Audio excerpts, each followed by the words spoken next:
बिस्मिल्लाहिर्रहमानिर्रहीम अस्सलाम वालेकुम और आप देख रहे हैं वॉइस ऑफ सिटी। नाज़रीन, मैं मशकूर हूँ कि आपने खसूसी तौर पे वक्त निकाला आज के इस सेशन के लिए। नाज़रीन, आज का जो सेशन है वो है डॉक्टर आफिया सिद्दीकी के हवाले से। जी हाँ, डॉक्टर आफिया सिद्दीकी कौम की बेटी हैं और 20 साल से अमेरिका की कैद में हैं, जहाँ पर उन पर जुल्म और सितम के जो हैं वो रोज़ाना पहाड़ तोड़े जाते हैं।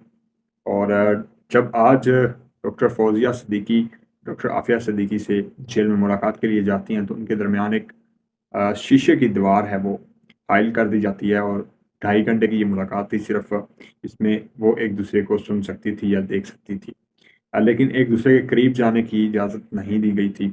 और उस मुलाकात के बाद डॉक्टर आफिया सिद्दीकी की जो बहन थी, उनकी तरफ से काफ़ी जो है वो इंकशाफात किए गए हैं कि डॉक्टर आफिया सिद्दीकी जेल में किस तरह की ज़िंदगी गुजार रही हैं और किस तरह से वो रोज़ उन पर जो है वो जुल्म सितम किया जाता है और उनकी कंडीशन क्या थी, उनके तासुरात क्या थे।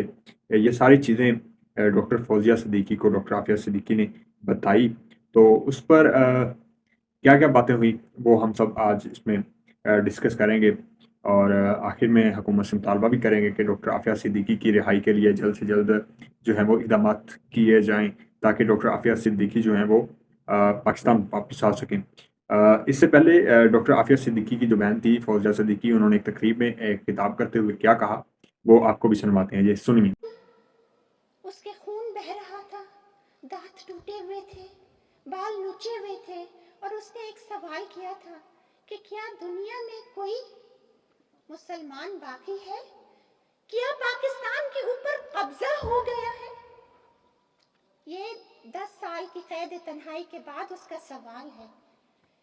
क्या पाकिस्तान पर किसी का कब्जा हो गया है कि मैं लहू लहान हूँ?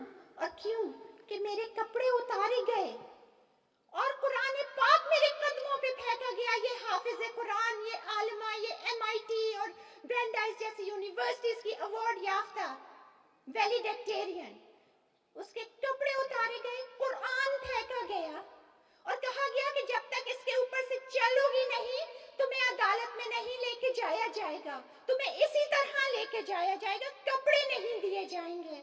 और जब चलने से इनकार किया तो मार मार के लहू लहान और बेहोश कर दिया। उसने एक सवाल किया कि मेरी नहीं, कलाम पाक की बेहुरमती तो रुकवा दीजिए।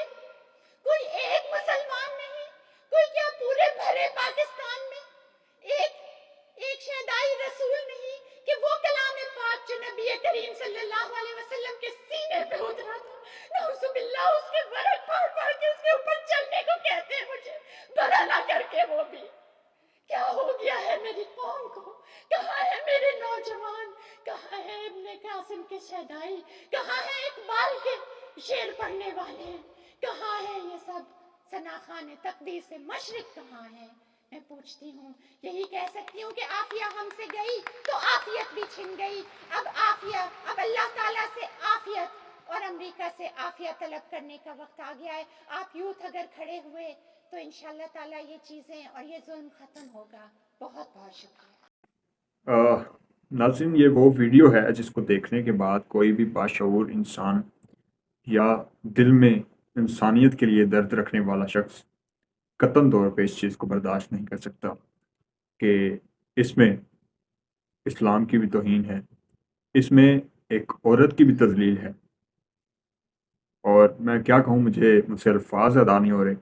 बस इतना कहना चाहूँगा कि वो जो तबका जो हर वक़्त मग़रब को इंसानी हकूक़ का अलंबरदार समझता है और उनके अदलो इंसाफ़ की मसावात की मिसालें देते नहीं थकता, उनको अपने गिरेबान में झाँकना चाहिए। आफिया सिद्दीकी वो खातून हैं जिस पर 20 साल से सियासतदान अपनी सियासत करते हैं और सियासत करते चले आए हैं और हम दर्दी के वोट लेते हैं कि हम जब हुकूमत में आएंगे तो हम आफिया सिद्दीकी को रिहा करवाएंगे, हम जब हुकूमत में आएंगे तो हम आफिया सिद्दीकी को रिहा करवाएंगे। लेकिन 20 साल से हम सिर्फ ये सुन रहे हैं। अब इस मुलाकात से कुछ चीज़ें जो हैं वो अ, तब्दील हुई हैं। 20 साल बाद जो है वो 2.5 घंटे की मुलाकात हुई है और इस मुलाकात में क्या-क्या चीज़ें हुई कि डॉक्टर आफिया सिद्दीकी से उनकी बहन डॉक्टर फौजिया सिद्दीकी की मुलाकात करवाई गई, लेकिन उन्हें गले मिलाने या हाथ मिलाने की इजाज़त नहीं दी गई। दोनों बहनों के दरमियान शीशे की दीवार हायल कर दी गई थी, दीवार थी जो कि एक शीशे की दीवार थी। आफिया सिद्दीकी ने अपनी वालदा और बच्चों के बारे में पूछा। मतलब कोई भी शख्स है, अगर उस पे मुसीबत आती है तो सबसे पहले उसको अपने घरवाले याद आते हैं, अपनी माँ याद आती है, अपने बहन भाई याद आते हैं, अपने बच्चे याद आते हैं। तो डॉक्टर आफिया सिद्दीकी की जो कंडीशन थी वो भी यही थी कि उन्होंने अपने बच्चों के बारे में पूछा और अपनी वालदा के बारे में पूछा। और उनको तो ये भी नहीं था पता कि शायद उनकी वालदा वफ़ात पा चुकी हैं। तशद्दुद के बायस डॉक्टर आफिया सिद्दीकी के जो सामने वाले दाँत थे और उनकी जो समात की जो ताकत थी वो कम हो गई है। अब डॉक्टर फ़ौज़िया सिद्दीकी को इजाज़त भी नहीं थी कि वो उनको उनके जो बच्चे हैं उनकी तस्वीरें दिखा सकें। तो बड़ा अफ़सोसनाक ये एक मंज़र था। ये एक बहन ही जानती है जो उनसे मुलाकात करके आई है कि उनके दिल पर क्या थी। आखिर में हम मोहतरम जनाब वज़ीर-ए-आज़म साहब से, मोहतरम जनाब चीफ़ ऑफ़ आर्मी स्टाफ़ साहब से और जितने भी पॉलिटिशियंस इस वक़्त हम पर मुसल्लत हैं, उनसे गुज़ारिश करते हैं कि डॉक्टर आफिया सिद्दीकी के लिए जो रियासती सतह पर इक़दामात हैं वो जल्द से जल्द किए जाएँ। आप इस हवाले से क्या कहते हैं? अपनी राय का इज़हार कमेंट बॉक्स में ज़रूर कीजिएगा। इसी के साथ अपने मेज़बान आज़म राजपूत को दीजिए इजाज़त। फिर हाज़िर होंगे एक नए व्लॉग के साथ।